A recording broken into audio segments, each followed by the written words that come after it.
we have a recurrent budget surplus. This we must do, members, because it is the right thing for us to do. On the revenue side, I am committed and determined to ensure that our tax system is responsive to the needs of the economy. It must be equitable, efficient, and customer-friendly. The economic principle of equitable taxation requires that the tax burden reflects ability to pay. This is best achieved by a hierarchy that taxes wealth, then consumption, then incomes, and lastly trade, in that order of preference, so that those who are wealthy and have the capacity to pay should pay more, and those at the bottom of the pyramid should pay what is proportional. This is best achieved by our tax regime that is different from our current tax system, which falls way far short of this. We are overtaxing trade and undertaxing wealth.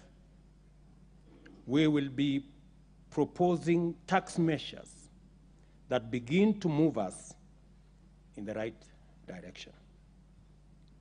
We will also work with the Kenya Revenue Authority on a culture change to make it a people-friendly, customer-centric organization.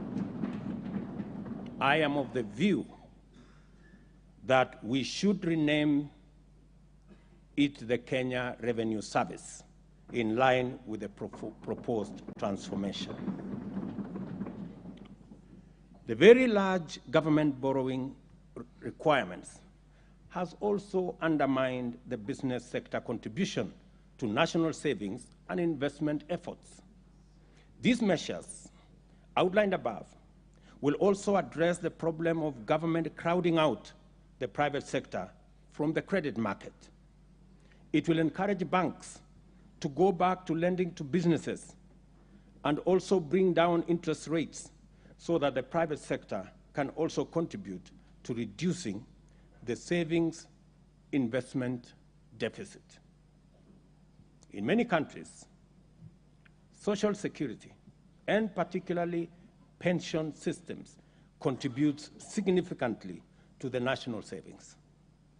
Our current social security infrastructure, both public, that is the NSSF, and private, only cater for people in formal employment, thereby excluding the vast majority of working Kenyans.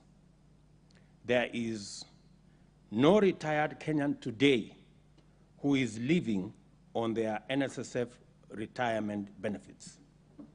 The meager current contribution of Kenya shillings 200 a month adds up to 72,000 over 30 years.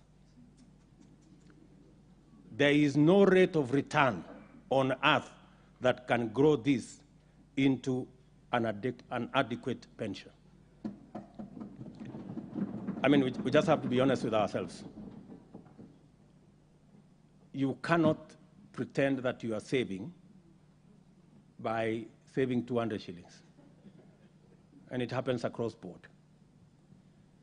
Not surprising, many Kenyans scramble to provide for themselves by investing in the 50 by 100 plots of land, thereby exacerbating the problem of land fragmentation, price inflation, as well as land fraud. We intend to overhaul our social security infrastructure to make it inclusive, to encourage those excluded to save. I will be proposing a national savings drive to encourage those in the informal sector to set up their retirement savings plan. For every 2 shillings saved in the scheme,